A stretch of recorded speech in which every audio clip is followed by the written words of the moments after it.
greet you all in the precious name of our Lord and Savior Jesus Christ. ప్రభువైన యేసుక్రీస్తు వారి ప్రశస్త నామములో మిమ్మల్ని అందరికీ శుభాభివందనములు తెలియజేస్తున్నాను. It's my joy and privilege to be here me with you all.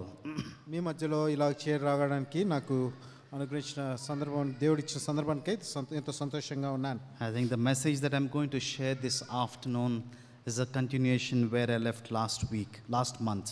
గత మాసంలో నేను ఎక్కడైతే విడిచిపెడుతూ వచ్చానో అదే ఒక వర్తమానాన్ని నేను తిరిగి కొనసాగిస్తూ ఉన్నాను. I'm not sure how many of you remembered that message. గత మాసంలో చెప్పిన వర్తమానము ఎంతమంది మీరు జ్ఞాపకం ఉంచుకున్నారో నాకైతే తెలియదు కానీ God wanted us to be a mature person in Christ Jesus. క్రీస్తులో మనమందరం పరిపక్వతం చెందాలని దేవుడు మన నుంచి కోరుతూ ఉన్నాడు. And therefore God orchestrates every event in our life. అందుని బట్టి దేవుడు మన జీవితంలో జరిగే ప్రతి కార్యమును ఆయనే జరిగిస్తూ వస్తున్నాడు. And God has a purpose for our life. దేవుడు మన జీవితాల పట్ల ఒక ఉద్దేశం కలిగి ఉన్నాడు. He wanted us to be conformed to the image of his son Christ Jesus. తన కుమారుడు యేసుక్రీస్తు ప్రభు యొక్క స్వరూపతలోనికి రావాలని దేవుడు మన అందరి నుంచి కోరుతూ ఉన్నాడు. And he wants us to live like Jesus. మనమందరము యేసుక్రీస్తు వలె జీవించాలని కోరుతూ ఉన్నాడు. And last month I shared you గత మాసంలో నేను మీతో పంచుకుంటూ వచ్చాను how Jesus lived his life. యేసుక్రీస్తు ప్రభు ఎలాగో ఈ భూమి మీద జీవిస్తూ వచ్చాడో. Humility in action. ఆయన చేసే ప్రతి పనిలో దీనత్వాన్ని మనం చూస్తూ వస్తున్నాం. And purity in action. ఆయన చేసే కార్యాలలో పవిత్రతను చూస్తూ వచ్చాం. And also charity in action. ప్రేమను ఆయన చేసే కార్యాలలో చూస్తూ వచ్చాం. Before we go into the message, ఇప్పుడు వర్తమానానికి మనం వెళ్ళక ముందు I would like to share with you a small story. ఒక చిన్న కథ నేను మీతో పంచుకోవాలని కోరుతూ ఉన్నాను. There was this young man from a village. ఒక గ్రామం నుండి ఒక యవనస్తుడు ఉన్నాడు. You know, he was very much vexed with this world and the worldly affairs. ఈ యొక్క లోకంలో దాని యొక్క విషయాల్లో ఎంతగానో నిమగ్నమై మునిగి ఉన్నాడు. So he wanted to leave everything. ఇప్పుడు అన్ని విడిచిపెట్టాలని కోరుతున్నాడు. And he left everything whatever he had. ఆయనకి ఏదైతే కలిగి ఉందో అదంతా విడిచిపెట్టి వెళ్ళిపోయాడు. And he went to a nearby forest. ఒక దగ్గరలో ఉన్న అడవికి వెళ్ళాడు. The only piece of property that he had, తనకి ఉన్న కొంచెమైన శ్వాస భాగం ఏంటంటే a piece of cloth covering his loins. తన యొక్క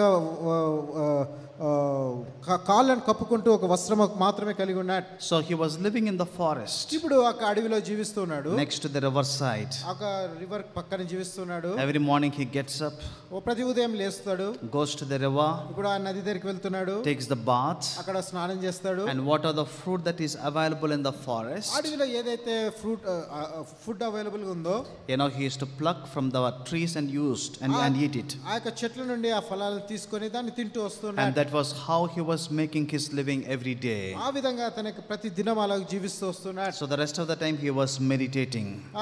తక్కిన సమయం అంతా ధ్యానంలో ఉంటూ ఉన్నాడు. So one fine day he got up in the morning. ఒక దినాన ఒక రోజు ఉదయంనే లేచాడు. He went to take bath. ఇప్పుడు వెళ్ళి స్నానం చేసుకోవాలనుకుంటున్నాడు. When he came back to the cave where he was meditating, ఆయన ఎక్కడైతే గుహలో ధ్యానం చేస్తున్నాడో అక్కడ తిరిగి మళ్ళీ వచ్చాడు. see, he found the piece of cloth that he had was torn. ఇప్పుడు అతను ఏదైతే వస్త్రాలు కొంచెం ఉన్నాయో అది చిరిగిపోవడం చూస్తూ వచ్చాడు. And he was, you know, wondering what is the problem. ఇప్పుడు ఏంది సమస్య అని ఆలోచిస్తూ ఉన్నాడు. And finally he was able to recognize a problem. ఇప్పుడు ఆ సమస్య ఎక్కడి నుంచి వచ్చిందనేది ఆయన గుర్తిస్తూ వచ్చాడు. There was a rat, you know, which was biting this cloth. ఈ యొక్క వస్త్రాల్ని తినివేయడానికి ఒక ఎలుక అక్కడ ఉంటూ ఉంది. And how to get rid of this problem? ఈ యొక్క సమస్య నుండి ఎలా బయటికి రావాలని అనుకున్నాడు. He meditated for some time. కొంచెం సేపు ఆయన ధ్యానంలో ఉంటూ వచ్చాడు. And he got a brilliant idea. ఇప్పుడు మంచి ఐడియా అతనికి వస్తూ వచ్చింది. And what was the idea that he got? తనకు వచ్చిన ఆలోచన ఏంది? If I could get a cat that will be able to chase this rat. నేను ఒకవేళ పిల్లిని గాని తీసుకొని రాగలిగినానంటే ఈ యొక్క ఎలుకని నేను ఇక్కడి నుంచి పారదోలొచ్చు. So he got the cat. ఇప్పుడు పిల్లిని తీసుకున్నాడు. And cat was able to chase this rat. ఇప్పుడు ఈ యొక్క పిల్లి ఆ ఎలుక అక్కడ ఉండకుండా దాన్ని పారదోలడానికి పనిచేస్తుంది. The plan really worked well. ఇప్పుడు ఈ యొక్క ఆలోచన చాలా చక్కగా పనిచేసింది. And after a few days, కొన్ని దినాలైన తరువాత and there was one more new problem for him. ఇంకొక సమస్య అతనికి వస్తూ వచ్చింది. You know, how to feed this cat? ఇప్పుడు ఈ యొక్క పిల్లిని ఎలా పోషించాలి? And how can I take care of this cat? ఈ యొక్క పిల్లిని నేను ఎలా చూసుకోవాలి? Then he meditated for some more time. ఇంకా కొంచెం సేపు ధ్యానంలో ఉంటూ వచ్చాడు. And now he got a brilliant idea. ఇప్పుడు ఇంకొక మంచి ఐడియా వచ్చింది. If I could get a cow and I could get the milk from the cow and the milk will be able to feed this cat. నేను ఒక ఆవుని తీసుకొని వచ్చి ఆ ఆవు పాలు గాని పిల్లికి ఇచ్చినట్లయితే ఇది చాలా బాగుంటుందని ఆవుని తీసుకొని వచ్చాడు. Couple of decades passed by. కొన్ని 10 సంవత్సరాలు దాటిపోయినాయి. You know, one man from the village ఒక విలేజ్ నుండి ఇంకొక వ్యక్తి వచ్చాడు. who was his friend. తన యొక్క స్నేహితుడే He came in search of this sadhu. ఈ యొక్క సాధుని వెతుక్కుంటూ వచ్చాడు. He was searching everywhere in the forest. అడవిలో అంతా అతన్ని వెతుకుతూ వచ్చాడు. He was not able to find the sadhu. ఇప్పుడు ఆ సాధువుని కనుక్కొనలేకపోయాడు. He went to the cave. He was not able to see there. అక్కడ ఉన్న గుహలోనికి వెళ్ళాడు, అక్కడ కూడా లేడు. There was a nearby palace that caught his attention. అక్కడ ఒక మంచి భవనం ఉంది, ఆ యొక్క భవనం వైపు తన దృష్టి అక్కడికి వెళ్ళింది. He went and knocked at the door. ఆ యొక్క డోర్ దగ్గరికి వెళ్ళి తలుపు తట్టాడు. And there was this man who opened the door.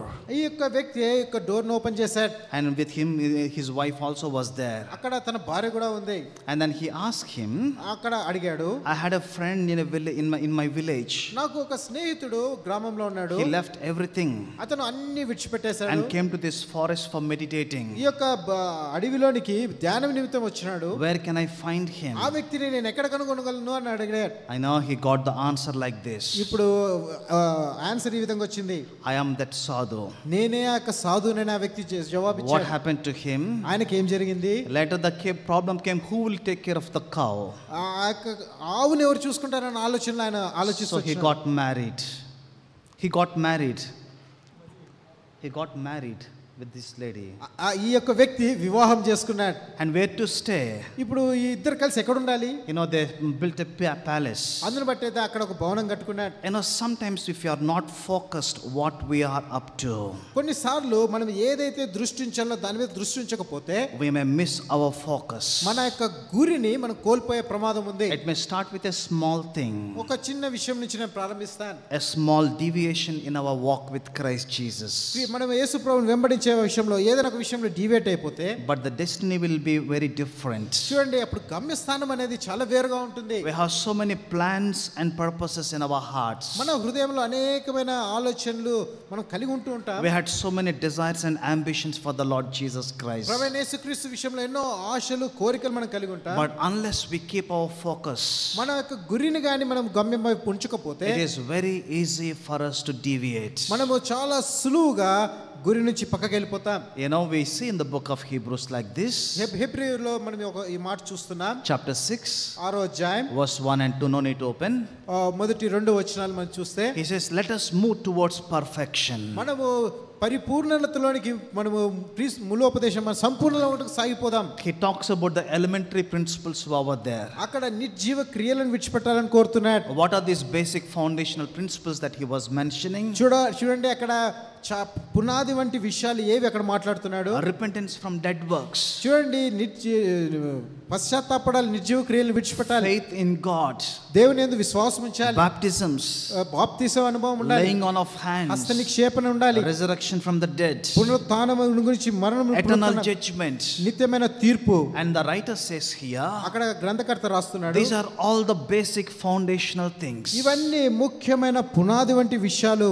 If you are still staying here, మీరు ఇంకా ఇక్కడనే ఉన్నట్లయితే, you are a person who is still drinking milk only. మీరు ఇంకా పాలు తాగే పసిపిల్లవలే ఉన్నట్లే. If you are not able to even know these things, మీరు ఇంకా విషయాలు ఇవి కూడా మీకు తెలియకపోతే, what should we call?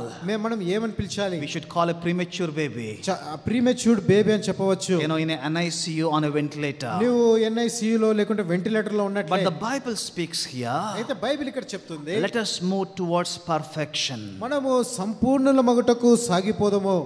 Last time when I shared with you, గతసారి నేను మీతో పంచుకుంటూ వచ్చినప్పుడు, I have shared with you 5 things. What are the signs of a mature person? ఒక మెచ్యూర్డ్ బిలీవర్ యొక్క 5 విషయాల్ని నేను మీతో పంచుకుంటూ వచ్చాను. It is not just avoiding sin, చూడండి, పాపమును విడిచిపెట్టడం మాత్రమే కాదు, but hating sin to the core. మనము పాపమును క్రింద లోతుగా మనం ద్వేషించాలి. We should grow to that extent. మనం అంతగా మనం ఎదుగుతూ రావాలి. We should be able to hate sin from our depths of our hearts. మన యొక్క హృదయ లోతులో నుండి పాపమును మనం ద్వేషించాలి. And our obedience should be complete and immediate. మన యొక్క విధేయత దేవునికి ఎప్పుడు ఎల్లప్పుడు సిద్ధంగా ఉండాలి. And the third thing that I shared with you, మూడో విషయం నేను పంచుకుంటూ వచ్చింది, our worship should be there even when we pass through difficult situations. మనము క్లిష్టతరమైన పరిస్థితుల గుండా వెళ్తున్నప్పుడు కూడా ప్రభువుని మనం ఆరాధించే స్థితిలో మనం ఉండాలి. We see in the book of Job chapter 1. యోబు మొదటి అధ్యాయంలో అదే విషయాలు He చూస్తున్నాం. lost his wealth. తన యొక్క సంపద అంతా He పోగొట్టుకున్నాడు. lost his family. తన కుటుంబాన్ని He పోగొట్టుకున్నాడు. also lost his health. తన ఆరోగ్యంను కూడా పోగొట్టుకున్నాడు. The Lord has given and the Lord has taken. యెహోవా ఇచ్చిన యెహోవా తీసుకొనెనని And blessed be the name of the Lord. ప్రభువు నామం స్తుతింపబడును గాక అని And ప్రభువుని he ఆరాధించాడు. worshiped the Lord over there. అక్కడనే ప్రభువుని ఆరాధిస్తూ వచ్చినాడు. That is a sign of maturity. అదే పరిపక్వతం చెందిన విశ్వాసికి And గుర్తు. the fourth thing that I shared with you, నాలుగో విషయం నేను పంచుకుంటూ వచ్చింది. doing the will of God from our hearts. మన హృదయాంతరంగంలో నుండి దేవుని యొక్క చిత్తాన్ని మనం చేస్తున్నాం. Not just doing as something we have to do. ఏదో మనం చేయాలి కాబట్టి చేయడం అట్లా అలా కాదు. Just putting up the chairs just because we are told to do by the elders. చూడండి ఏదో చైర్ వేయండి అని ఎల్డర్స్ చెప్పినట్లు జస్ట్ అలా వేయడం కాదు. It has to be our joy and delight. ఎంతో సంతోషంతో మనం ఆ పని చేయాలి. Doing the will of God from our hearts. మన హృదయాంతరంగంలో నుండి దేవుని యొక్క చిత్తాన్ని మనం చేయాలి. And that's what Ephesians chapter 6 verse 6 says. అదే ఎఫెసీ 6వ అధ్యాయం 6వ వచనం అదే మాట చెప్తుంది. And the fifth one that I spoke to you, ఐదో విషయం నేను పంచుకుంటూ వచ్చింది. it is not just forgiving our enemies, చూడండి మన శత్రువులను క్షమించడం మాత్రమే కాదు, but to bless them, వారిని దీవించాలి, but to pray for them, వారి నిమిత్తమే ప్రార్థన చేయాలి, and not to remember anything. తర్వాత వాటి విషయం ఏది కూడా గుర్తు పెట్టుకోకూడదు. These are some of the signs of a mature believer in Christ Jesus. క్రీస్తులో పరిపక్వతం చెందిన విశ్వాసికి ఉండే గుర్తులు ఇవి. And we will continue that one. అదే వర్తమానం కొనసాగిస్తూ If వస్తాం. you have your Bibles, దయచేసి మీ బైబిల్ తెరవండి. please open to the book of James chapter 1. యాకోబు పత్రిక మొదటి అధ్యాయం దయచేసి చూడండి. And shall we read verse 2, 3 and 4 together? 2, 3, 4 వచనాలు అందరము కలిసి చదువుదాం. James chapter 1 verse 2, 3, 4. యాకోబు రాసిన పత్రిక మొదటి అధ్యాయం 2, 3, 4 వచనాలు. నా సహోదరులారా, My మీ brethren, విశ్వాసము count it పరీక్ష, all joy when you ఓర్పును fall పుట్టించిన into various నీరు, trials, మీరు నానా knowing విధములైన that శోధనలో the testing పడినప్పుడు of your అది faith మహానందం produces అని patience. ఎంచుకోండి. But మీరు let సంపూర్ణులు, patience have its అనునాంగులను, perfect work, A that విషయములో you may be perfect కొదువు and లేని వారై complete, ఉండునట్లు, lacking ఓర్పు తన nothing. క్రియను కొనసాగింపనీయుడి. Now James has written this letter. ఇప్పుడు యాకోబు ఈ యొక్క పత్రికను రాస్తూ ఉన్నాడు. Who was James? యాకోబు ఎవరు తెలుసా? He was the half brother of Jesus Christ. యేసు ప్రభు తర్వాత పుట్టిన సహోదరుడుగా ఉంటూ ఉన్నాడు. When Jesus was alive, యేసుక్రీస్తు ప్రభువారు భూమి మీద ఉన్నప్పుడు all the brothers, they did not believe in Jesus Christ. ఆయన సహోదరుడు మాత్రం నమ్మిక ఉంచలేదు. But after his death and the resurrection, ఆయన మరణించిన తర్వాత పునరుత్థానుడైన తర్వాత they believed in the Lord Jesus వారు Christ. ప్రభువైన యేసుక్రీస్తునందు విశ్వాసం ఉంచుతూ They వచ్చారు. were also there in that upper room on the day of Pentecost. ఆ యొక్క పెంతెకోస్తు దినమున మేడగదిలో వీరు కూడా ఉంటూ ఉన్నారు. And soon he rose to prominence and became an elder in the church. ఆ తర్వాత అతను ఆ యొక్క సంఘములో పెద్దగా కూడా చేయబడుతూ వచ్చినాడు. And he was writing a letter to the Jewish believers. ఆ యొక్క వ్యక్తి ఈ యొక్క యూదులకు ఈ పత్రిక రాస్తూ ఉన్నాడు. And that's why we see in chapter 1 verse 1, అందుకనే మొదటి వచనంలో రాస్తున్నాడు, to the 12 tribes who are scattered abroad. 12 గోత్రముల వారు అన్య దేశంలో చెదిరిన యాకోబు సంతానానికి రాస్తున్నాడు. And then there are 5 chapters in this book. చూడండి 5 అధ్యాయాలు పత్రికలో ఉన్నాయి. And to whom he is writing this one? ఈ పత్రిక ఎవరికి రాస్తూ ఉన్నాడు? These were the people who left their homes, ఎవరైతే వారి గృహాలను విడిచిపెట్టినారు వారి who విషయమే. has to leave their towns and cities, వారి గ్రామములు పట్టణాలు విడిచిపెట్టిన వారికి and they రాస్తున్నాడు. don't have a dwelling place of their own. వారికి సొంత గృహాలు వారికి లేవు. They were scattered everywhere. వారు అనేక ప్రదేశాలకు చెదిరిపోయినారు. And to such believers James is writing. అటువంటి విశ్వాసులకు యాకోబు పత్రిక రాస్తున్నాడు. And what was a common thing that we see here? ఈ యొక్క పత్రికలో సామాన్యంగా మనకు కనపడేది We ఏంటంటే see the word perfect again and again. ప్రతిసారి సంపూర్ణమగుటకు అనే పదాన్ని చూస్తూ ఉన్నాం.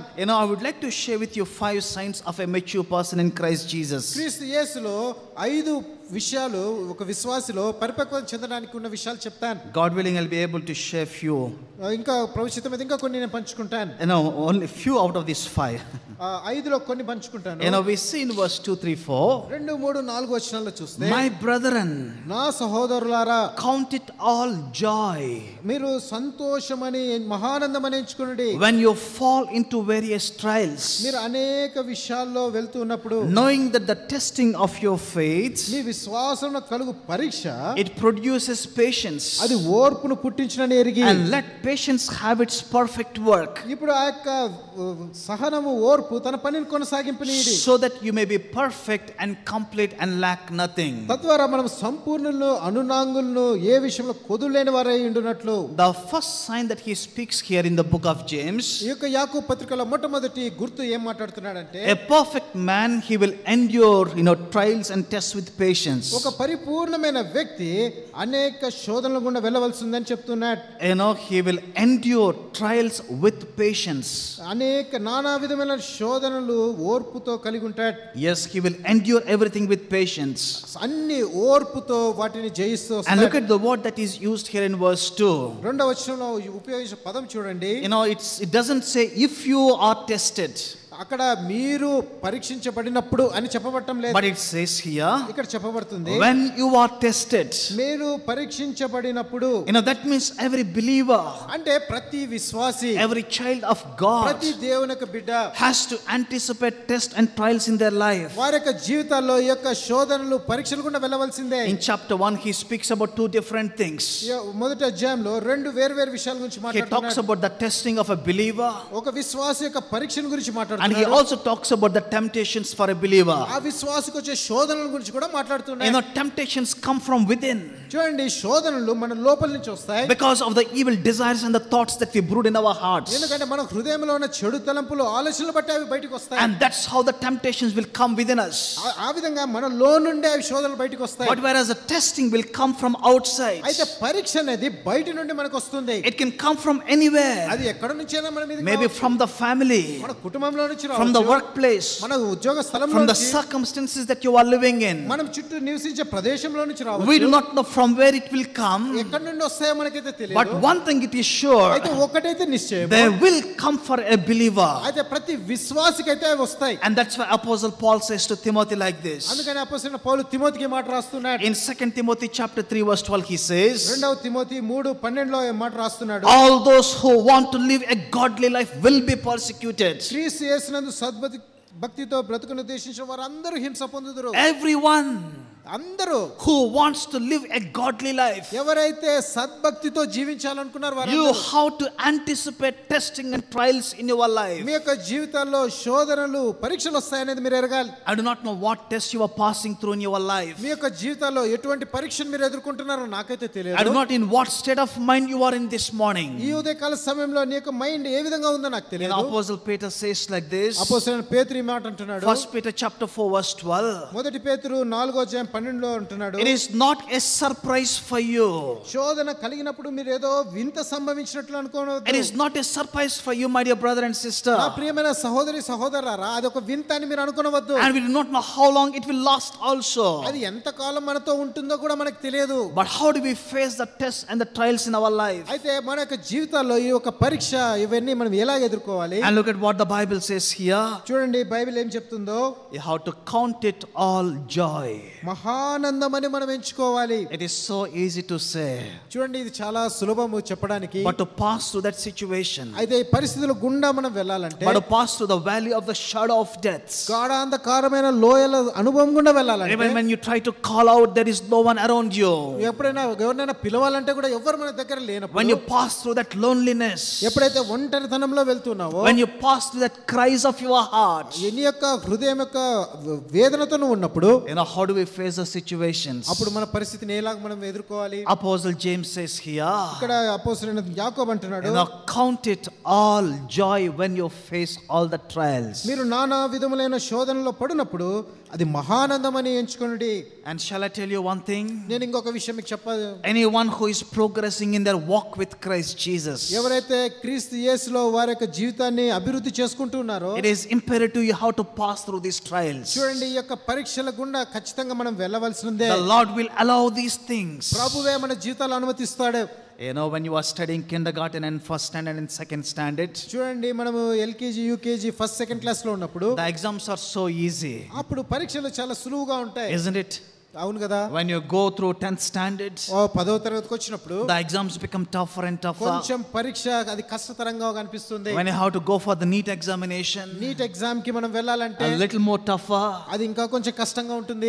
As you move up the ladder, మీరు ఇంకా నిచ్చెన ఎక్కి పైకి వెళ్తూ ఉంటే the examinations become tougher and more tougher. మనం ఎదుర్కొనే పరీక్షలు చాలా కష్టంగా ఉంటాయి. So also it is true in our walk with Christ Jesus. క్రీస్తుయేసులో మనకు నడవడి ఉన్నప్పుడు కూడా ఇదే విషయం As we come closer in intimacy with the Lord Jesus Christ, ప్రభువుకి ఎంతో సన్నిహితంగా మనం వచ్చినప్పుడు, as he is trying to shape us in his image, ఆయన స్వరూపతలోకి మనం రావడానికి ఆయన మనల్ని చెక్కుతూ as వచ్చినప్పుడు, he is trying to chisel out all the things which are against his will, తన యొక్క చిత్తానికి వ్యతిరేకంగా ఉన్న వాటన్నిటి మన జీవితాల నుంచి తీసివేస్తున్నప్పుడు, our testing will only increase in intensity. మన యొక్క పరీక్ష ఇంకా ప్రభావితం ఎక్కువ అవుతూ వస్తుంది. It is like you are there all alone, నీవు ఇంకా ఒంటరి వాడవైనట్లు అయిపోతావు. no one to look unto. నీకు నిన్ను చూసేదానికి ఎవరు లేరని అనుకుంటావు. But that's the thing which is destined by the Lord for you.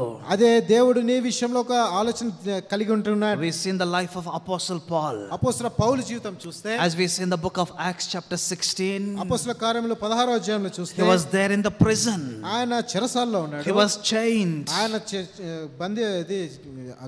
Iron తో బంధించినాడు. and there was heavy weight upon him.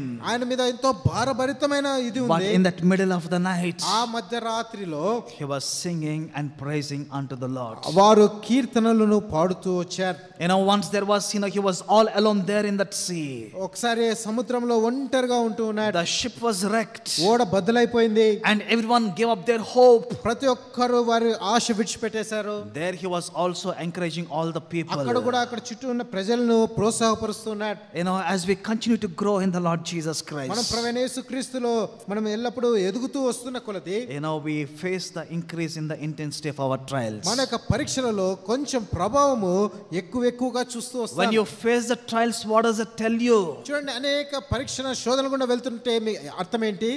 You are a child of God, నీవు దేవుని యొక్క బిడ్డవి, and the Lord is orchestrating every event in your life. దేవుడు నీ యొక్క జీవితంలో ప్రతి ఒక్క పని నీ ఆ సమయాల్లో చేస్తూ ఉన్నాడు. You should be joyful because you are progressing towards maturity in Christ Jesus. క్రీస్తు యేసులో నువ్వు పరిపక్వత్వంలోనికి వస్తున్న కొలది నువ్వు సంతోషపడుతూ రావాలి. And therefore, because of this one, ఈ కారణమును బట్టి we need to be joyful. మనము ఆనందభరితులమై ఉండాలి. And the second thing he says here, రెండవ విషయం ఆయన చెప్తున్నది in verse 3, మూడవ వచనము, know that the test of your faith produces patience. ఓర్పు తన క్రియను కొనసాగింపనీయుడి. Your faith will be tested, నీ విశ్వాసము పరీక్షించబడుతుంది, and you need to be patient for that one. దాని విషయంలో ఓర్పును కలిగి ఉండాలి. Someone said how to, what is patience?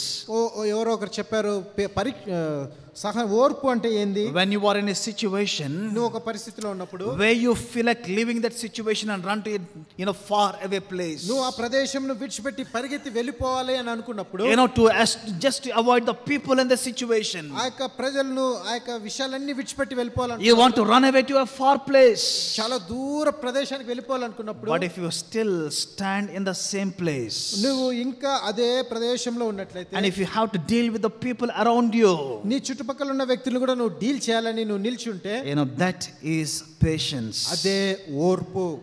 Let patience have its work, ఆ ఓర్పు తన క్రియను కొనసాగింపనీయుడి, so that you may be perfect and complete. అప్పుడు నువ్వు సంపూర్ణులుగా అనునాంగులుగా ఉండగలుగుతారు. What do we do when we pass through the trials? మనము అనేక పరీక్షల గుండా వెళ్తున్నప్పుడు ఏం చేస్తాము? The Bible says, బైబిల్ చెప్తుంది, in James chapter 1, యాకోబు మొదటి అధ్యాయం verse 19, it says like this. 19వ వచనం ఈ విధంగా చెప్తుంది. Shall we read this verse together? అందరము కలిసి మొదటి అధ్యాయం 19వ వచనం చదువుదాం. Yeah. So then, my beloved brethren, let every man be swift to hear, slow to speak, and slow to wrath. When you pass through the situation, మీరు ఇటువంటి పరిస్థితుల గుండా వెళ్తున్నప్పుడు how should we behave? మనం ఎలాగో బిహేవ్ చేయాలి? We should be eager to hear, వినుటకు వేగిరపడాలి, and slow to speak, మాట్లాడుటకు నిదానించాలి, and also slow to wrath. కోపించుటకు నిదానించాలి. Sometimes we blurt out against the people who are causing the problems for us. మనము కొన్నిసార్లు మనకి సమస్యలు కలుగజేసే వ్యక్తుల మీద విరుచుకు పడిపోతాం. But the Bible speaks to us. Bible మనతో మాట్లాడేది ఏంటంటే slow to anger, కోపించుటకు నిదానించాలి, quick to hear, వినుటకు వేగిరపడాలి, and slow to speak. మాట్లాడటకు నిదానించాలి. And this is one of the signs that he speaks here. ఇదే ఒక గుర్తు ఇక్కడ మాట్లాడుతున్నది. A perfect man, he will endure, trials with patience. ఒక పరిపూర్ణమైన ఒక వ్యక్తి తన జీవితంలో శోధనలను ఎంతో ఓర్పుతో కలిగి ఉంటాడు. పరీక్షలు పరీక్షలు. And the second thing that he speaks here, రెండవది ఇక్కడ మాట్లాడుతున్న మాట we see in chapter 2, రెండవ అధ్యాయంలో చూస్తాం, verse 20 to 23. 20 నుంచి 23 వచనాల్లో అది ఉంది. All of you are having the Bibles, right? మీ అందరికి బైబిల్స్ ఉన్నాయి కదా? Can we all read loudly?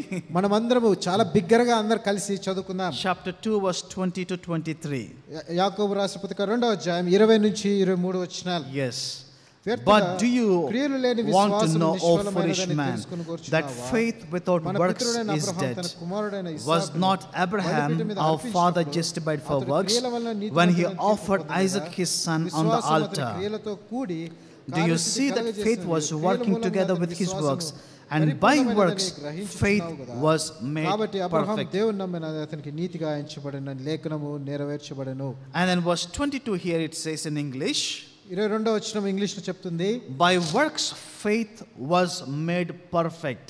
విశ్వాసం అతని క్రియల మూలముగా అతని విశ్వాసము పరిపూర్ణమైనదని గ్రహించుచున్నాము. So the second sign that apostle James speaks here, అపోస్తలుడైన యాకోబు ఇక్కడ మాట్లాడుతున్న రెండవ గుర్తు ఏందంటే, a perfect man will express faith in works. ఒక పరిపూర్ణమైన ఒక వ్యక్తి తన యొక్క విశ్వాసమును క్రియల మూలముగా బయలుపరుస్తాడు. What was the first thing that I shared with you? నేను మొట్టమొదటి తలంపు మీతో పంచుకునేది ఏంది? A perfect man will endure testing or trials in patience. ఒక పరిపూర్ణమైన వ్యక్తి తన జీవితంలో అనేక పరీక్షలను ఓర్పుతో ఎదుర్కొంటూ వస్తాడు. And the second sign of perfection here, రెండవ పరిపూర్ణమైన వ్యక్తికి ఉన్న గుర్తు ఏంటంటే, he will express his faith in work. ఆయన యొక్క విశ్వాసాన్ని క్రియల మూలముగా బయలుపరుస్తాడు. And look at when he talks about chapter 2 here, ఇక్కడ రెండవ అధ్యాయంలో అతను మాట్లాడుతున్నప్పుడు, and then he says, do not hold the faith of our Lord Jesus Christ, the Lord of glory, with partiality. మీరు verse 1, మొదటి వచనము, మహిమా స్వరూపకు మన ప్రభువైన యేసు గురించి విశ్వాస విషయంలో మొహమాటం గలవారై యుండకుడి. And then he talks about if the rich man comes to the assembly, ఒకవేళ మీ యొక్క అసెంబ్లీకి ఒక ధనవంతుడు వస్తే, and you give him a proper place, మీరు ఆయనకి ఒక ప్రాపర్ ప్లేస్ ఇస్తూ ఉన్నారు, but the person who is not properly dressed, ఒకవేళ ఏ వ్యక్తి అయినా సరైన వస్త్రాలు ధరించకపోతే, you are discriminating this person. ఆ వ్యక్తిని వ్యత్యాసంతో నువ్వు చూస్తున్నావు. This is not supposed to be how you are supposed to behave. మీరు ఎలాగో స్పందించాలో ఈ విధంగా మీరు ఉండకూడదు.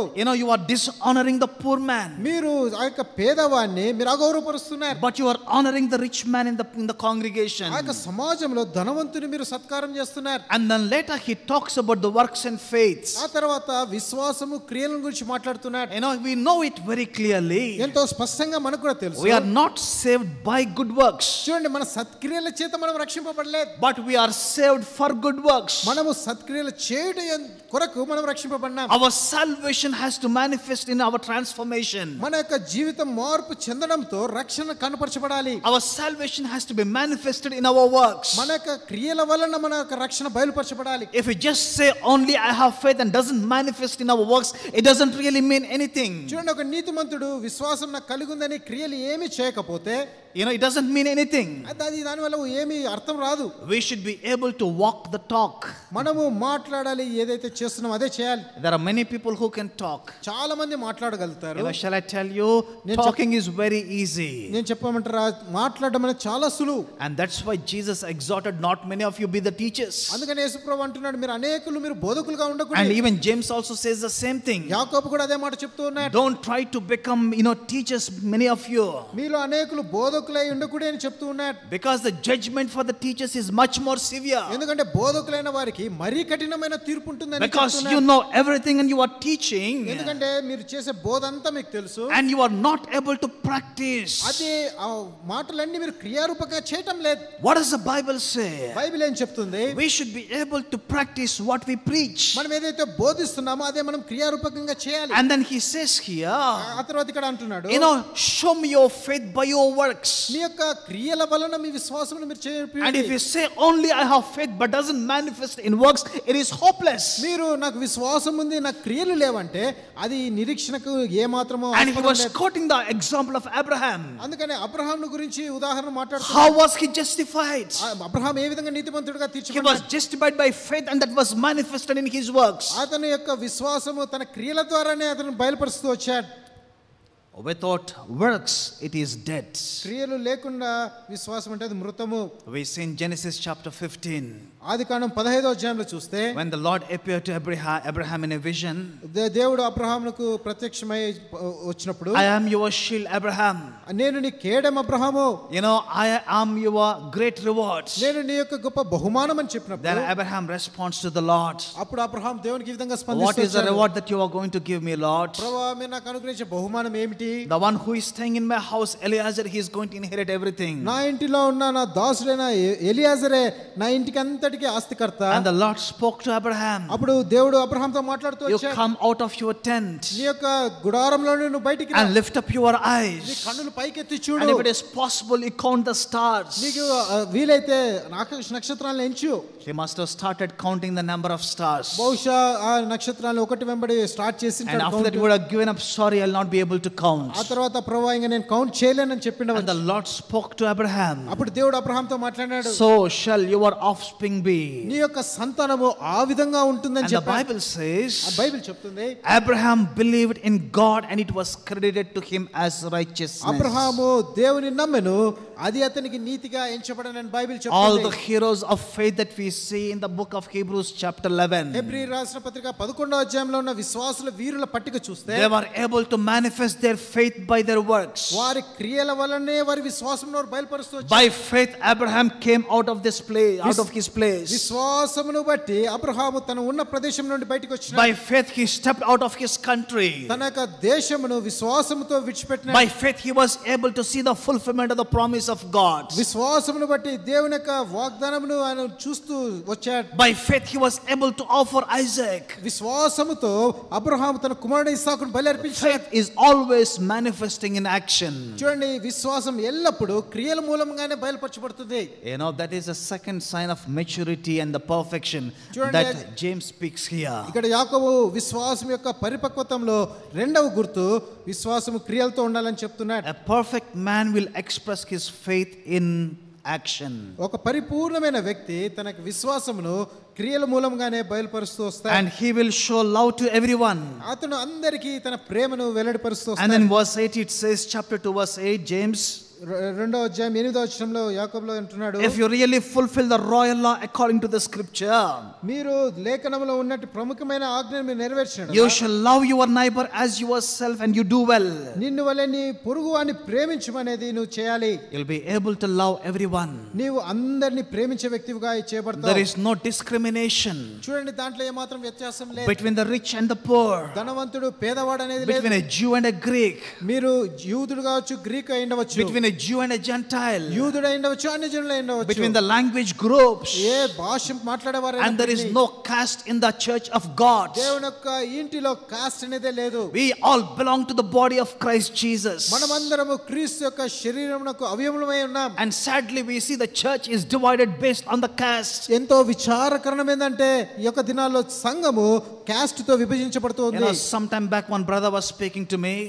కొంతకాలం కిందట ఒక సహోదరుడు నాతో when he was a young man, అతను యవనస్తుడు, he was so desirous to accept Christ Jesus. క్రీస్తు వలె జీవించాలని ఎంతో ఆశతో ఉన్న వ్యక్తి. and he went to one church. అక్కడ ఒక సంఘానికి వెళ్ళాడు. I don't want to name the place. నేను ఆ ప్రదేశం మీకు చెప్పదలుచుకోలేదు. after attending the church, ఆ యొక్క సంఘానికి అటెండ్ అవుతున్నాడు. the preacher took him aside ఒక బోధకుడు అతని పక్కకి తీసుకొని and told him like this. ఆ వ్యక్తి ఈ మాట అన్నాడు, this is a special group ఇది ఒక ప్రత్యేకమైన గుంపు, and you cannot be part of this one. నువ్వు ఈ యొక్క గుంపులో నువ్వు పాత్రునిగా there is ఉండలేవు. one more service that is happening, ఇంకొక సర్వీస్ జరుగుతుంది, and you can be part of that one. నీవు ఆ ఆ యొక్క గుంపులో ఉండవచ్చు. How dare you speak like that? చూడండి ఎంత ధైర్యమో ఆ విధంగా We మాట్లాడడానికి. belong to the body of Christ Jesus. మనము క్రీస్తు శరీరమునకు సంబంధించినటువంటి We do వారు. not have any other body based on the class system. చూడండి కాస్ట్ బేస్ చేసుకొని వేరొక శరీరం లేదు.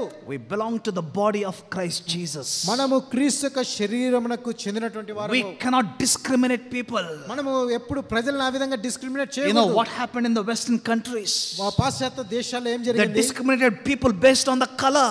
వారు కలర్ ని బేస్ చేసుకొని డిఫరెన్స్ చేస్తూ Blacks వచ్చారు. were not supposed to step into the whites church. చూడండి నల్లగా ఉన్న వారు తెల్లవారి యొక్క గుంపులో చేరకూడదు. How dare you can discriminate people like that? చూడండి ప్రజల్ని డివైడ్ చేసే విషయంలో అంత ధైర్యం ఎక్కడి నుంచి వచ్చింది? Your faith has to manifest in action and in love. నీ యొక్క విశ్వాసము ప్రేమతో క్రియలతో నువ్వు బయలుపరచాలి. You cannot discriminate. నీవెప్పుడు కూడా ఎవరిని వ్యత్యాసం చేయకూడదు. That is a second sign of maturity that James speaks here. యాకోబు మాట్లాడుతున్న రెండవ పరిపక్వతము విశ్వాసంలో. What was the first one? మొట్టమొదటిది ఏంటి? A perfect man will endure testing in patience. ఒక పరిపూర్ణమైన వ్యక్తి అనేక నానా విధమైన పరీక్షల గుండా వెళ్తూ ఓర్పును కొనసాగిస్తాడు. And the second one, రెండవది he will express faith in action and love. విశ్వాసమును ప్రేమ చేత క్రియల చేత బయలుపరుస్తూ వస్తాడు. And the third thing that I wanted to share with you, మూడవ తలంపు నేను మీతో పంచుకోదలుచుకుంది we ఏంటంటే, see in chapter 3. మూడవ అధ్యాయంలో మనం చూస్తున్నాం. If you have your Bibles, మీ యొక్క బైబిల్ ఉన్నట్లయితే verse 1 and verse 2. 1-2 వచనాలు అందరం Shall చదువుకుందాం. we read these two verses together? అందరము బిగ్గరగా ఈ మాటలు చదువుకుందాం. Chapter 3 verse 1 and verse 2. మూడవ అధ్యాయం 1వ వచనం 2వ వచనం. నా My సహోదరులారా, brethren, let not బోధకులైన many మనం మరి of you కఠినమైన become తీర్పు teachers, పొందుదుమని తెలుసుకొని, knowing మీలో that we అనేకులు shall బోధకులు receive కాకుండుడి. a అనేక stricter విషయములలో judgment. మనమందరము For we all తప్పిపోతున్నాము. stumble in many ways. ఎవడైనను మాట If యందు anyone does తప్పని not ఎడల, stumble, అట్టివాడు లోపం లేనివాడై he is a తన perfect సర్వ man, శరీరమును able to bridle the స్వాధీనమందించుకొన whole body. Shakti గలవాడగును. The third thing that he says here, మూడవ విషయము ఇక్కడ చెప్తున్నది ఏంటంటే, a perfect man, ఒక పరిపూర్ణమైన వ్యక్తి he'll be able to express his power over his tongue. తన నాలుక మీద శక్తిని కనుపరిచే వ్యక్తిగా ఉంటాడు. He'll be able to bridle his tongue. తన యొక్క నాలుకను స్వాధీనపరుచుకునే వ్యక్తిగా He'll be ఉంటాడు. able to tame his tongue. తన యొక్క నాలుకను స్వాధీనంలో He'll ఉంచుకుంటాడు. be able to keep his tongue under control. తన యొక్క నాలుకను వశములో ఉంచుకుంటాడు. And in chapter 3, మూడో అధ్యాయంలో he speaks, though the tongue is so small, ఈ యొక్క నాలుక ఎంత చిన్న అవయవమైనప్పటికీ but it has so much of control. దానికి ఎంతో కంట్రోల్ చేసే శక్తి ఉంది. If you look at our human body, మన యొక్క హ్యూమన్ బాడీ చూస్తే there are more than 600 muscles, 600 కంటే ఎక్కువ మజిల్స్ ఉన్నాయి. and the tongue has only 8 muscles. అయితే టంగ్ కు నాలుకకు మాత్రం 8 మజిల్స్ ఉన్నాయి. How many muscles? ఎన్ని మజిల్స్ ఉన్నాయి? 8 muscles. 8 మజిల్స్ But మాత్రమే these ఉన్నాయి. 8 muscles are able to control all the 600 muscles. ఈ 8 మజిల్స్ శరీరంలో ఉన్న 600 మజిల్స్ ని కంట్రోల్ And then he చేస్తున్నాయి. gives 2 illustrations here. ఇక్కడ ఒక ఉపమానాలు కూడా చెప్తూ ఉన్నాడు. Though the ship is so big, చూడండి ఓడలు ఎంతో పెద్దవైనప్పటికీ but a small rudder will be able to change the direction. దాని యొక్క ఓడ నడుపు అని చిన్నదొక చుక్కాని చేత అది త్రిప్పబడుతుంది. Though the horse is so strong and big, చూడండి గుర్రము ఎంతో బలమైనది శక్తి but కలిగినప్పటికీ the one which is there in the mouth, that will be able to control. తన నోటికి కళ్ళం పెట్టి శరీరం అంతా త్రిప్పుదుము కదా. So also the tongue is so small in the human body, అదే రీతిలో నాలుక చిన్న అవయవమైనమును, but it will be able to control your whole body. మన యొక్క సర్వ శరీరమును అది ఆధీనంలో And ఉంచుకోగలదు. later the Bible says here, తర్వాత బైబిల్ చెప్తుంది it is a fire. అది నాలుక It అగ్ని. is, the fire will be so small, అది ఎంతో చిన్నదైనప్పటికీ but it has the power to destroy the whole forest. అడవినంతా చిచ్చుపెట్టే అగ్నిగా అది A ఉంటుంది. small fire has the power to destroy the whole forest. చూడండి ఒక చిన్న అగ్ని అడవినంతా కాల్చివేస్తుంది కదా. It is evil, అది దుష్టత్వం అది. and it is full of deadly poison. అది ఎంతో మలినముతో కూడినది. And then later he says here, ఆ తర్వాత ఇంకా చెప్తున్నాడు, who will be able to tame his tongue? ఎవరు ఈ నాలుకను స్వాధీనపరచుకోగలుగుతారు? How can we tame this tongue? ఈ యొక్క నాలుకను సాధు ఎలా With the చేయగలుగుతారు? same tongue we praise the Lord. ఇదే నాలుకతో దేవుని స్తుతిస్తాము. With the same tongue we say we thank the Lord. ఇదే నాలుకతో దేవునికి ప్రభువాకు నీకు వందనాలు With అంటాం. the same tongue we preach. అదే నాలుకతో బోధిస్తాము. With the same tongue we profess our faith. మన యొక్క విశ్వాసం అనేక రీతిలో బయలుపరుస్తాము. But we also use the same tongue to slander another brother also. ఇంకొక వ్యక్తిని నాశనం చేయడానికి కూడా ఇదే నాలుకను With the వాడతాం. same tongue use curse the brother also. ఇదే నాలుకతో ఇంకొక వ్యక్తిని సహోదరుని And with the శపిస్తాం. same tongue you also gossip against people. ఇదే నాలుకతో మనము గుసగుసలాడతాం. There were people who were able to split the families just because of the gossiping. చూడండి కొంతమంది ఉన్నారు కుటుంబాలను కూడా విచ్ఛిన్నం చేస్తారు కేవలం They were able to even divide the churches because of the gossiping. వారు గాసిప్ చేయడం వల్ల సంఘాలు కూడా విభజించబడుతూ ఉన్నాయి. It can destroy the lives of the people. చూడండి ప్రజల యొక్క జీవితాల్ని నాశనం చేసేస్తాయి. They can assassinate the character of the people. చూడండి ప్రజల యొక్క క్యారెక్టర్ ని కూడా పాడు చేసేస్తారు. What is the origin of this one? చూడండి వీటన్నిటికి మూలం ఏంటి? We see in Luke's Gospel chapter 6 verse 45. లూకా సువార్త 6వ అధ్యాయము 45వ వచనం దయచేసి చూడండి. Jesus says here, యేసు ప్రభు ఒక మాట అంటున్నాడు. for out of the abundance of the heart his mouth will speak.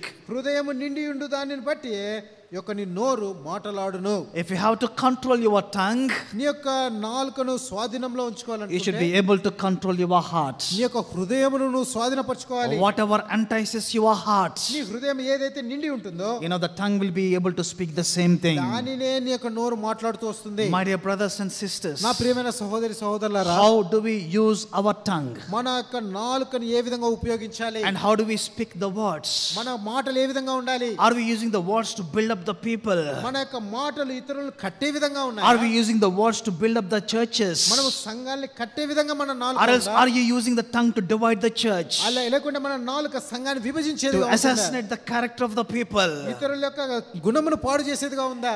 The word has a power to even destroy the companies also. చూడండి యొక్క మాటలు ఒక సంబంధాన్ని కూడా పాడు చేసేదిగా There ఉంటున్నాయి. were some companies who which were made almost zero just because of the gossip. చూడండి కొన్ని గాసిప్స్ వల్ల కొన్ని కంపెనీస్ జీరో స్థితిలోనికి వచ్చేసాయి. But a perfect man in Christ Jesus, అయితే క్రీస్తు యేసులో ఉన్న పరిపూర్ణమైన వ్యక్తి he'll be able to have control over his tongue. తన యొక్క నాలుకను స్వాధీనములోనే ఉంచుకుంటాడు. He will not use a tongue for slandering the people. ఈ ప్రజలని డిస్టర్బ్ చేసేదానికే తన He will not నాలుక use a వాడడు. tongue for spreading the false news. తప్పుడు వార్తలు ప్రచురం చేయడానికి నాలుకను He వాడడు. will not use a tongue for cursing the people. ఇతరుల నాలుకను శపించడానికి వాడడు. But he will use it to bless the people. తన యొక్క నాలుకను ఆశీర్వాదకరంగా వాడతాడు. I think my time is up. నాకు సమయం అయిపోతుంది. Chapter 4 he speaks. 4వ అధ్యాయంలో ఆయన A మాట్లాడుతున్నాడు. perfect man will be a peacekeeper. ఒక పరిపూర్ణమైన వ్యక్తి He will maintain peace and he will, he'll be a peacekeeper. తను సమాధానమును కలిగి సమాధానమును నిలబెట్టుకుంటూ He is వస్తాడు. not a troublemaker, అతను ట్రబుల్స్ తీసుకుని వచ్చే వ్యక్తి కాదు. but he is a peacemaker.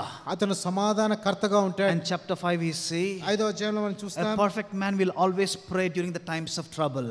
ఒక కష్టతరమైన పరిస్థితిలో పరిపూర్ణమైన వ్యక్తి ఎల్లప్పుడూ ప్రార్థన చేస్తాడు. And before I close this one, ఈ యొక్క వర్తమానం ముగించు మునుపు chapter 5 from the book of James, యాకోబు 5వ అధ్యాయంలో చూస్తే verse 7 to 11. 7 నుంచి 11 వచనాలు మనం చూస్తే No need to read. అవి చదవాల్సిన అవసరం లేదు. He's exhorting once again for the believers to be patient. ఈ విశ్వాసులను ఓర్పుతో ఉండండి అని మరొకసారి హెచ్చరిస్తున్నాడు. And he gives 3 examples here. ఇక్కడ ముగ్గురు గురించి ఉదాహరణ Look at the farmer, ఒక వ్యవసాయకుని చూడండి. the hard working farmer, ఒక కష్టపడే and వ్యవసాయకుని look at the చూడండి. patience of this hard working farmer. ఈ యొక్క వ్యవసాయకుడి యొక్క ఓర్పును He చూడండి. will patiently wait for the rain to come, తొలకరి వర్షం కొరకు ఓపికతో ఎదురు and when the చూస్తున్నాడు. rain comes on the ground, ఎప్పుడైతే భూమి మీదకి వర్షం he will వస్తుందో plow the fields, ఆ యొక్క భూమిని he will sow the seed, ఆ విత్తనం విత్తి he will nourish that one, దాన్ని పెంచుతూ and వచ్చి he will wait for the harvest to come. ఓపికతో ఫలం కొరకు ఎదురు So చూస్తాడు. also we need to be waiting patiently like the farmer. అదే రీతిలో మనం కూడా వ్యవసాయకుని వలె ఉండాలి. Also look at the prophets. ఇంకా ప్రవక్తలను చూడండి. They were also patient for the coming of the Lord Jesus Christ. ప్రభువైన యేసుక్రీస్తు రాకడ కొరకు వారు కూడా ఎదురు చూస్తూ They వచ్చారు. were enduring patiently all the troubles and the problems. వారి యొక్క జీవితాల్లో కూడా అనేకమైన శ్రమలు పరీక్షలు కూడా And also look at the perseverance of Job. యోబు యొక్క సహనమును గురించి కూడా చూడండి. How many years he persevered, ఎంతగా యోబు సహనంలో ఉంటున్నాడు. losing his health and our family also. తన కుటుంబము ఆరోగ్యం అన్ని కోల్పోయి Even his wife also started cursing him. తన భార్య కూడా శపించడానికి స్టార్ట్ చేసింది. But how do we move towards maturity? చూడండి మనం ఎలాగో పరిపూర్ణతలోనికి వస్తాము. There is only one secret. ఒకటే రహస్యం ఉంది. We behold Jesus. ప్రభువైన యేసుక్రీస్తు వారిని మనం చూడాలి. We see in the book of Hebrews. హెబ్రీలో అదే మాట చూస్తాం. The author says, హెబ్రీ గ్రంథకర్త అంటాడు, he is greater than Moses, ఆయన మోషే కంటే he is శ్రేష్ఠుడు, greater than the angels, ఆయన దేవదూతల కంటే he is శ్రేష్ఠుడు, greater than even the Aaron, ఆయన అహరోను కంటే గొప్పవాడు, he has a greater priesthood, ఆయన ప్రధాన యాజకత్వం కలిగినటువంటి because we వాడు. have the greater tabernacle, ఎందుకంటే మనకి ఇంకా గొప్ప ప్రత్యక్ష గుడారం not the ఉంది. earthly tabernacle but the heavenly భూ tabernacle. సంబంధమైన ప్రత్యక్ష గుడారం కాదు కానీ పర సంబంధమైన ప్రత్యక్ష We గుడారం have the ఉంది. greater covenant, not the old covenant but the new covenant in Christ Jesus. పాత నిబంధన కాదు కానీ ఇంకా క్రొత్త నిబంధన మనం కలిగి ఉంటున్నాం. And we have the greater blood, not the blood of the animals but the blood of the Lord Jesus Christ. మనకి బలి పశువులు అర్పించిన రక్తం కంటే శ్రేష్టమైన మరి శ్రేష్టమైన యేసుప్రభు రక్తం మనకు And ఉంది. we also have the greater cleansing, not the outside but the cleansing of our conscience by the blood of the Lord Jesus Christ. మనకి ఇంకా శ్రేష్టమైన మనకి క్లెన్సింగ్ ఉంది. అదంటే ప్రభువైన యేసుక్రీస్తు వారి కార్చిన ప్రశస్త రక్తం చేత మనము అంతరంగంలో కూడా కడగబడుతూ ఉన్నాం. We have a greater person in Christ Jesus. క్రీస్తు యేసు అనే పరిపూర్ణమైన వ్యక్తి We have a greater priesthood in Christ Jesus. క్రీస్తు యేసులో ఇంకా శ్రేష్టమైన ప్రధాన యాజకుడు. And then he says in chapter 11 we have a greater principle, the principle of faith in Christ Jesus. ఇంకా విశ్వాసంలో కలిగిన మూల పాఠాలు సందేశాలు మనం కలిగి ఉన్నాం. You know, the greater principle of faith. చూడండి, విశ్వాసం యొక్క గొప్ప సిద్ధాంతాలు కలిగి ఉన్నాం. And then finally he says, చివరిగా ఆయన చెప్తున్నాడు, therefore since we are surrounded by such a great cloud of witnesses, ఇంత గొప్ప సాక్షి సమూహం చేత మనం చుట్టబడి ఉన్నప్పుడు lay aside every weight ప్రతి సులువుగా చిక్కులు పెట్టి వాటిని విడిచిపెట్టి and the sin that so easily entangles us, మనల్ని విడిచిపెట్టి పాపములను గురించి let us run with perseverance, మనము ఎంతో ఓపికతో పరుగు looking unto Jesus the author and the finisher of our faith, విశ్వాసం కర్త యుద్ధాన్ని కొనసాగించేవాడని యేసు వైపు చూచి who for the joy that was set before him he endured everything. ఆయన తన ఎదుట ఉంచబడిన ఆనందం కొరకు అవమానములు నిర్లక్ష్యమును సిలువను సహించినాడు. And then he says, ఆయన అంటున్నాడు, consider him who endured such hostility from the sinners. ఆయన సిలువ సింహాసనం పాపుల చేత ఆయన నిందించబడిన ఆ విషయాలన్నీ జ్ఞాపకం చేసుకునండి. You need to consider Jesus మనము ప్రభువైన యేసుక్రీస్తు వారిని జ్ఞాపకం చేసుకోవాలి and move forward. క్రీస్తు ముందుకు There కొనసాగిపోవాలి. will be trials for us, మనకి అనేక పరీక్షలు మనం there will be testing for us, అనేక శోధనలు గుండా there will వెళ్ళవచ్చు, be valley situations in our life. అనేక లోయల గుండా మనం వెళ్ళవచ్చు. But cheer up, my dear brother and sister, అయితే మహా ఆనందం కలిగి ఉండండి. the glory that is awaiting for us, మన కొరకై ఉంచబడిన మహిమను చూసినప్పుడు, oh the glory that is awaiting for us, those who believe in Christ Jesus. యేసుక్రీస్తు ప్రభునందు విశ్వాసం ఉంచిన వారికి ఉంచబడిన ఆ మహిమను చూసినప్పుడు, These trials and the tribulations are in no match. మనకు కలిగిన యొక్క శ్రమలు శోధనలు అవి ఎంత మాత్రం గొప్పవి కాదు. And consider Jesus, ప్రభువైన యేసుక్రీస్తు వారిని the గమనించండి. author and the finisher of our faith. విశ్వాసమును దాని కర్త కొనసాగించేవాడైన యేసు వైపు He చూడండి. endured such hostility from the sinners. ఆయన పాపుల నుండి అనేక హింసను ఎదుర్కొంటూ వచ్చినాడు. Do you know he has to face 6 trials? చూడండి, 6 ట్రయల్స్ కూడా ఆయన వెళ్ళవలసి వచ్చింది తెలుసా? Not one. ఒకటి కాదు. He has to stand before Anna, ఆయన ముందు నిలబడవలసి stand వచ్చింది. before Caiaphas, కయప్ప ఎదురు నిలబడాల్సి stand వచ్చింది. before Sanhedrin, సెన్హెడ్రిన్ ఎదుట stand నిలబడాలి. before Herod, హేరోదు ఎదుట stand నిలబడాలి. before Pilate. పిలాతు ఎదుట Again నిలబడాలి. he has to stand before Pilate. మరి ఒకసారి పిలాతు ఎదుట And the నిలబడాల్సి people వచ్చింది. were judging the Lord Jesus ప్రభువైన Christ. యేసుక్రీస్తుని అక్కడ ఉన్న ప్రజలందరూ And తీర్పు what was the తీరుస్తున్నారు. judgment that was passed by the people? అనేకమైన తీర్పులు ఆ వ్యక్తి మీద ప్రవేశపెడుతున్నారు. Crucify him. ఆయనను సిలువేయుడి, Crucify him. సిలువేయుడి. For what fault of his? ఆయన కలిగిన దాన్ని బట్టి He was blameless. ఆయన నిందారహితుడు. Consider Jesus, ఆ ప్రభువైన యేసుక్రీస్తుని గమనించండి. the author and the finisher of our faith. మన యొక్క విశ్వాసమును కర్త కొనసాగించువాడైన యేసు వైపు And చూడండి. let us move towards perfection. మనము సంపూర్ణ మగటకు సాగిపోదాం. May the good Lord help us.